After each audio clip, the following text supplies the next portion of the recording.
that's my best friend.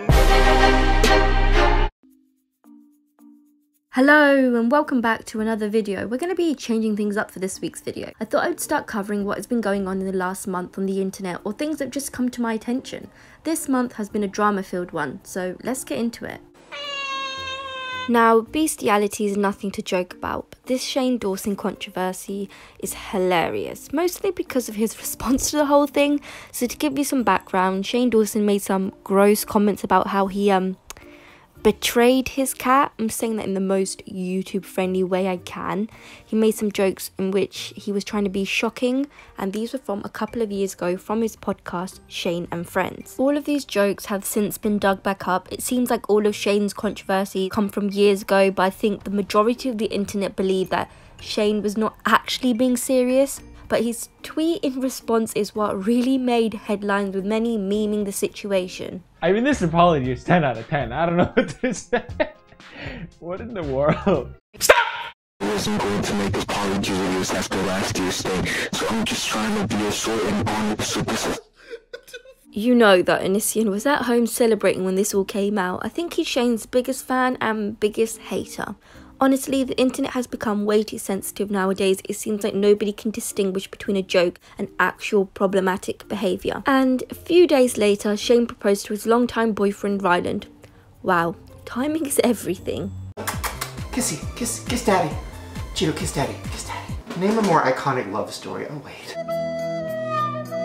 Fashion lifestyle YouTuber Olivia Jade's parents were caught out for the big college scam where celebs and other rich parents were bribing their way into getting their kids into top-rated colleges. Olivia Jade became the face of it because she's a prevalent YouTuber and someone who's been caught out for not actually caring about college. With work, it's going to be hard. Like my first week of school, I'm leaving to go to Fiji for work. And then I'll be in New York a bunch this year for work, and traveling to a different country because I'm creating something with this country, and that's for work. So I don't know how much of school I'm gonna attend, but I do want the experience of like game days, partying. I don't really care about school, as you guys all know. I care about school, as you guys all know. Surprise, surprise, successful YouTuber doesn't actually care about college. Apparently her mother, Lori Lachlan, aka Aunt Becky from Full House, and her dad, Musimo, creator of the brand Musimo, paid a guy $500,000 to get both their daughters in and faked applications and photoshopped their faces onto rowers so they could get a place on the crew team. Apparently they've never rowed in their lives, which just adds the cherry on top. I always wondered how like all these YouTubers could go to a million meetings, travel around the world and still get into the top universities, and now we know. Since the whole thing went down, she has still not responded. Apparently she dropped out of USC, but I'm seeing reports that she actually hasn't. And she's turned off all comments on her social media platforms because of the influx of hate she was getting. Here's a clip from a girl who did sports at college where she describes how much work it takes to become an athlete at the top unis. 5 a.m., 4 a.m.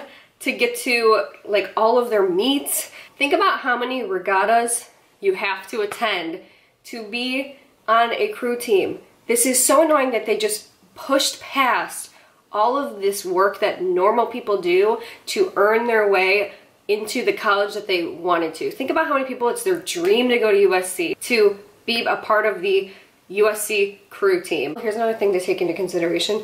College sports at that level are so mentally strenuous and just almost borderline traumatic. There are millions of students out there working their asses off to get into their dream unis, so it feels like a slap in the face to see people just buying their way in. There have been many reports that say that Olivia had no idea that her parents did this, but the girl did have to pose for pics, so I don't know how much I believe that.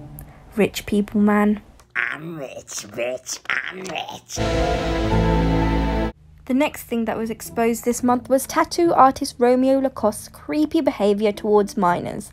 Now, this isn't tea but an actual issue where celebs and influencers are taking advantage of fans. The guy is very well known on YouTube because he has tattooed the likes of the Dolan twins, Kian and JC, Justin Bieber and many others. So to have this guy be called out for being an alleged pedo was genuinely shocking. So the texts in question are disgusting and I refuse to read them out loud. The gist of it is that he asked like a 17-year-old to come over to his and do inappropriate things together, which is never good since she's a minor. But that didn't stop Romeo. The DMs are beyond vile and occurred in 2016, which doesn't justify his actions since he's 30 now, so he would have been about 27, 28 when it occurred. So why is some guy in his late 20s texting teens? But it doesn't stop there. There's been further allegations against him of claims of actual abuse. Here is a thread from an alleged victim of Romeo. Of course, it's hard to check these allegations out, and we're not judge and jury, so make your own conclusions. He has since blocked all the comments on his social media platforms, and surprisingly he hasn't put out a statement yet. Instead, he went on drama alert with the worst response ever. Here are a few clips from that. Are you guilty of these things? I want to say that some are real and some are fabricated. Well, first of all, I deleted my Twitter because of the immense amount of hate I was getting. Honestly, like, I could not even get a breath out on Twitter. Like, as my Twitter started blowing up, my girlfriend started getting hate mail, my brother, every one of my family members. Did you send these messages to these girls? So here's one of the big loopholes is, I don't know if you've seen like the messages and all this stuff that's going on, but I've been accused like this before, and there's like no proof that any of these girls were that age. It's just more like there's sort of like these fake accounts. Well, like, okay, well, here's the thing. In the conversation that you had with the alleged girls, there's a part where you say, you know, are you willing to do it before yes. you turn 18? Yes, so let me address that. So that, I'm not going to deny, that was real. That was real. Ladies and gentlemen, we got him. And the response to the video wasn't great. He very much tried to steer his own narrative in the whole thing. From those few snippets, you have a guy who refuses to take responsibility and instead plays the victim card because he blames his young teen fans for flirting with him. He also kept constantly referring to how he shouldn't be shamed for his kinks. No one is shaming you for what you prefer, but it just seems like your preference is steering towards younger girls. He is currently acting like nothing has happened and posting stuff on his Instagram stories as if the whole controversy will fly away. I hope the internet will keep him account for his actions. People who are in the spotlight need to stop exploiting their fans, but this is sadly something that's been going on for decades with cases like Harvey Weinstein, and it still keeps going on. The fact that Romeo kept circling around the questions and not giving specific answers shows that he is guilty. And it's sad because he's probably going to get away with it unless it's like actual physical abuse. People just forget, and it's annoying, and it just shouldn't happen. The last thing which has happened on the internet this month is the fact that Article 13 has been passed. I gave the rundown of the whole thing in my first video. The European Parliament said that memes, such as short videos that go viral, would specifically be excluded from the directive, although it was unclear on how tech firms would be able to enforce that. This puts many creators on this platform in an uncomfortable position. It will take a while for the new law to come into action, but I'm hoping that YouTube will help to protect its creators. Honestly, it's just frustrating. I know that no copyright laws have been changed since 2001, so obviously there's new laws that need to be taken, but the EU doing this feels kind of like a slap in the face for creators in Europe. Oh, and one last thing, do you guys remember Nash Greer, that Viner? Here with the Queen. Whoa, baby, you thought it was you, but it was me. No, he hasn't caught himself in another racism controversy. He's engaged, so yeah, congrats to him. Anyway, I think I'm going to end the video here. Thank you ever so much for watching. March has been an interesting one on the internet. Let me know if I missed anything out and if you want me to talk about any specific topics.